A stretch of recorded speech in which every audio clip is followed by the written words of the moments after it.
Social মিডিয়ায় জিলাপির সরকারি দাম নিয়ে কথা বলা যে তাইজুলকে নিয়ে হাজারো মানুষ হাসাহাসি করছেন, সেই ভাইরাল তাইজুলের হাসির আড়ালে লুকিয়ে আছে এক নিদারুণ কষ্টের গল্প। আমার মনে কষ্ট তো না পাই, ভিডিও বানাই যখন আমার কষ্টগুলো ভাসবে, আমার মনে আমার চোখ দিয়ে পানি না ধরে, তখন আমি ভিডিওগুলো দেখি মনের ভিতরে আনন্দ দেই আর কি। তিনি কোনো সাংবাদিক নন, অনেক ভুয়া সাংবাদিকদের মতো নিজেকে সাংবাদিক দাবিও করেন না তিনি, বরং তপ্ত রোদে ঘাম ঝরানো এক নির্মাণ শ্রমিক কুড়িগ্রামের তাইজুল ইসলাম, যার ঘরে রয়েছে অসুস্থ ও শ্রবণ প্রতিবন্ধী মা বাবা আর ছোট ছোট ভাই বোন। এমনকি 8 সদস্যের পরিবারের অভাব দেখে স্ত্রীও চলে গেছেন তাকে ছেড়ে। বিয়ের সাথে বলতে করছিলাম 2-2.5 বছর এক মেয়েকে বিয়ে করছিলাম, 4 মাস সংসার করছিলাম। আমার ফ্যামিলিতে সদস্য বেশি, আইসি ব্যয় বেশি, পকেটে টাকা না ঢুকলে যা কিছু হয় এরকম সবাই তো বুঝতে পারছে না। বউ আমার ডিভোর্স হয়ে গেল। বোকাশোকা এই মানুষটির ভিডিও বানানোর উদ্দেশ্য ভাইরাল হওয়া নয়, বরং নিজ এলাকার দুর্দশার চিত্র মানুষের কাছে তুলে ধরা ও পরিবারের মুখে দুমুঠো ডাল ভাত জোগানোর করুণ আকুতি। অনেকে হাসাহাসি করে, আমাকে অনেক ঠান্ডা করে।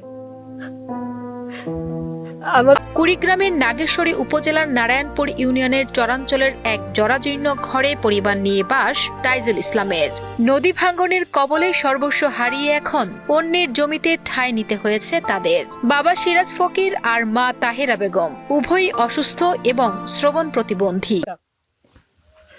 আমি এখন নতুন সরকার, বাংলাদেশের সকল এমপিকে আমি আবেদন করে বলছি, বাংলাদেশে যত চর অঞ্চল আছে, অসহায় লোক আছে, সবাইকে দেখতে হবে। পরিবারের বড় ছেলে হিসেবে 8 জনের সংসারের বোঝা বইতে তাইজুল পাড়ি জমান ঢাকা শহরে। ঢাকায় রাজমিস্ত্রির জোগালি হিসেবে হাড়ভাঙা খাটুনি তার নিত্য সঙ্গী। নিজের জীবনের এই সীমাহীন কষ্ট ভুলতেই শখের বশে মোবাইল কিনে ভিডিও তৈরি করেন বলে জানান তাইজুল। ছোটবেলার থেকে আমার মা যখন মাটি কাটে, আমার অনেক কষ্ট। রড মিস্ত্রি শ্রমিক হিসেবে কাজ করি আমি। ওই পেশায় এই পর্যন্ত কাজ করতে আছে। একটা মাসে 2500, 1000 টাকা, 500 টাকা যোগে 1.5 বছর 10,000 টাকা জোগাইছি। আর এদিকে সংসারও চালাচ্ছি, চাল ডালও কিনছি, এইভাবে ফোনটা কিনছি আমি। ফেসবুকে তাজু ভাই 2.0 নামে একটি পেজ আছে তার। সেখানে নিজের কষ্টের পাশাপাশি গ্রামের অবহেলিত চরের বঞ্চনার কথা নিজের মতো করে তুলে ধরেন তিনি। তার এই অভিনব উপস্থাপন ভঙ্গি অনেকের কাছে হাসির খোরাক জোগালে রাতারাতি ভাইরাল হয়ে যান তিনি।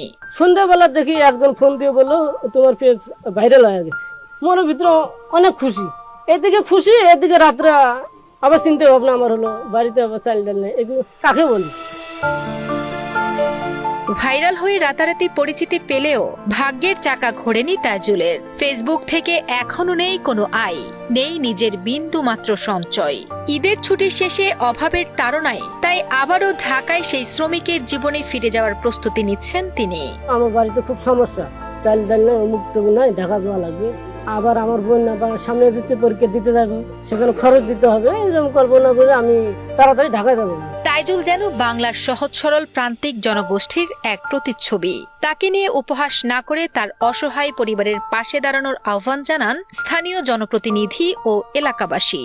কিছু মানুষ কিন্তু ট্রোল করতেছে আসলে যে সে সাংবাদিক। ভাই আসলে সে সাংবাদিক না, সে কিন্তু একবারও বলেনি সে সাংবাদিক। সে কিন্তু এলাকাকে নিয়ে ভাবে, কিন্তু সে কারণেই এলাকার সমস্যাগুলো কিন্তু সে তুলে ধরার চেষ্টা করতেছে। ভাইরাল আছে, এটা তো আমাদের জন্য অনেক সুখবর, কারণ আমাদের এলাকার একজন এইরকম দরিদ্র ছেলে একটা ভাইরাল হবে, এর চেয়ে আনন্দের বিষয় আর কি আছে।